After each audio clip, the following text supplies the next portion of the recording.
It's a great day here at Kekfila's YouTube channel. I am your host, the Kekfila, and today I have a easy little chat video about how to beat a botted economy, and I wish I had like a full guide on everything step by step what you should do. However, this isn't one of those guides. This is me just yabbing, so just a fair warning. We'll have some timestamps of certain things, but this is kind of my opinion. I'm sure some people have that same opinion, but without kind of tracing along with this long intro, I do first want to say thank you so much for liking the video, if you're liking the videos.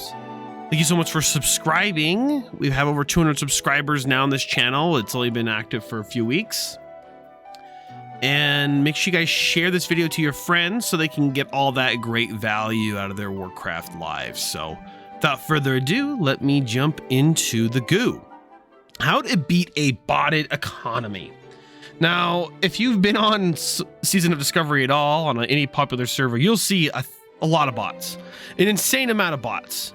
This is nothing new to World of Warcraft, seeing a lot of bots, but the amount of bots have really gotten out of hand because of just how, I guess, the game works, right? There's just too much profit in the way of everything, and I mean, one thing we already know that will not change is Blizzard's not going to like hire people just to sit there and ban people all day.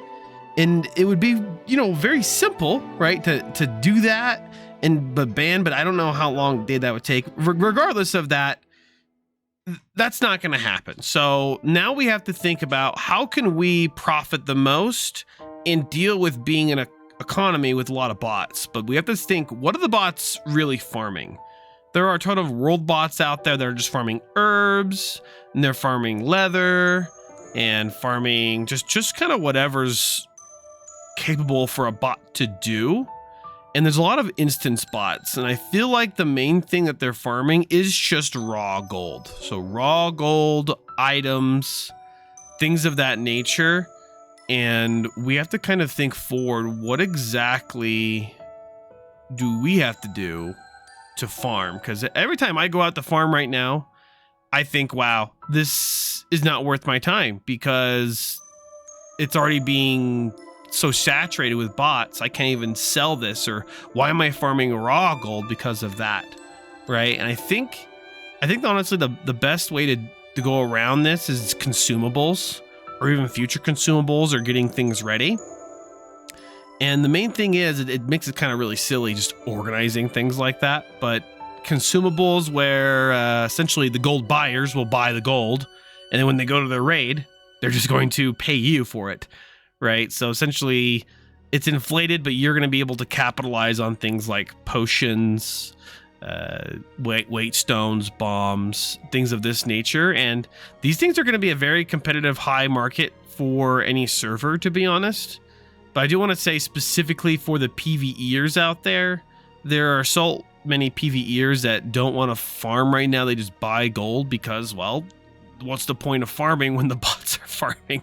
It's pretty terrible, right? It's actually a terrible way to look at it, the game. And I wish we could do more about it, but I think that's honestly the best way. Another semi-solution you guys can do is do services for people, and that can include GDKPs. That can also include farming certain items for people, which I think is actually a really good idea. And then on top of that, summons. So we'll go with that overall those right now. So number one, we have GDKPs. That's up to you. You have to have extra characters for that. That's probably just going to be your raid that you're doing. That's a lot of work, especially hosting a GDKP, and you have to make it worth it for you and make sure it's fun for you to do that in the long run. I've been, hosting GDKPs back in end of Classic Nax, and I never did a GDKP after that because, well, I never really find it fun to do those sort of things. I kind of did it because it was good to do it at the time, right? It's kind of the epic of times. After that, it got kind of really degenerate with the amount of gold buying and how things were.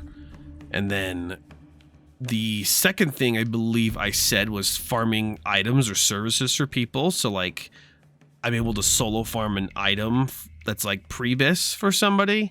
That's also really good. If you can sort of market your way through that and do that, that's also really significant for people. And I've done that in the past, but it's not that great, right? And then third is summons. Now, you have to do this. You have to have a warlock. So you have to level a warlock level 20. I think regardless, you should always have a warlock that's level 20, or maybe 2 or 3, just for your sake. If you're just trying to host your own raid and talk with people, it's just a good idea to have a warlock. You again would maybe have to have extra accounts or a friend helping you out with summons at certain times. But this sort of thing is really profitable, especially if you do it at the right time. You can almost charge your own price for that. And I think even in the beginning of phase 2, you will see people buying summons to level up faster. If you care more about gold than leveling, that might be something you do, is summoning people to stuff like Scarlet Monastery, or if you have a summoning network that goes all around the world, that is a way to do things. It does take a lot of work, but the reward is kind of vast. And you just have to make it good for yourself. But that's how I think a good way to beat a botted economy. We all know reporting only does so much as far as things go, as far as bots go. And I really don't know how else to face this other than just taking advantage of the bots and, you know, kind of destroying the economy with how WoW is and the gold and everything like that. It's all broken. We just gotta figure out our best way to make it so. I do first want to say thank you so much for watching the video again. I appreciate if you guys like the video. Make sure you subscribe if you want to see more content like this, and make sure you guys share again to your friends so they can have that kind of discussion and narrative together. I'm gonna see you all in the next video. Ciao.